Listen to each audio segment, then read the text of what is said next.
My kiddo's a regular girl, and she doesn't deserve to have to hear things like this from her legislators, which is literally state-sanctioned bullying. The United States has seen a record number of anti-LGBTQ legislation in 2022. This is when the Committee of the Whole rise and report gives Senate Bill 1138 a due pass recommendation. Those in favor vote aye.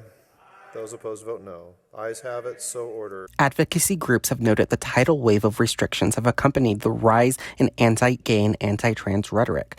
Dozens of conservative-leaning states have made countless efforts to target the community. I talked with the Williams Institute, which studies the impact of policies on the LGBTQ community, about the recent onslaught of bills. So, there's been kind of this increasing momentum around these bills that target LGBTQ people and more specifically target young people and even more specifically young trans people.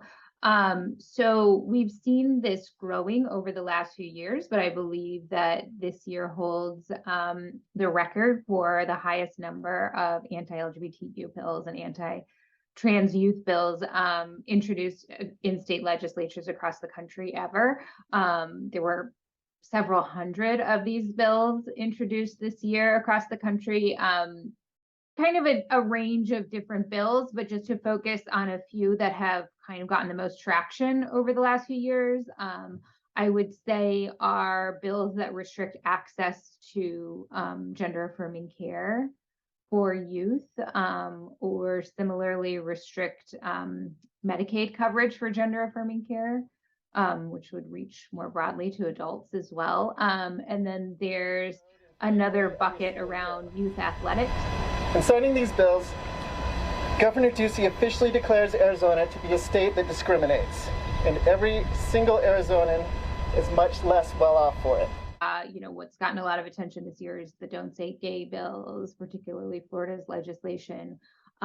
So restrictions on what can be taught in schools around sexual orientation and gender identity. In Connecticut, kindergarten students are taught about being transgender as part of, quote, social justice standards.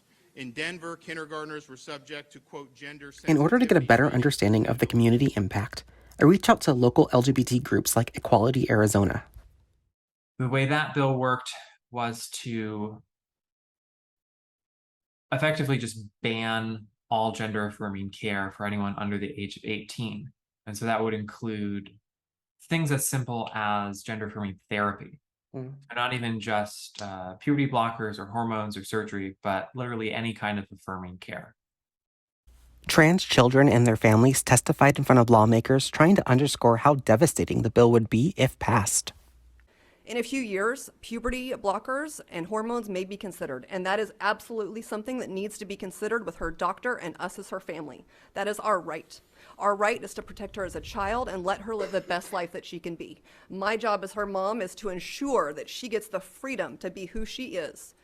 And if she happens to be who I think she is, which is a wonderful, healthy, vibrant transgender girl, that is absolutely the right of parents and families. This is not a decision that is made lightly. Families agonize over this. Please don't block parents from doing our job, which is protecting our children. I asked both national and local groups about the possibility of people moving from their states in the wake of increased legislation.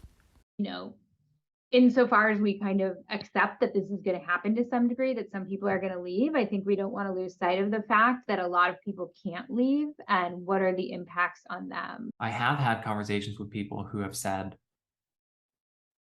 depending on how the election goes, maybe it's time to get out of here or start planning to leave.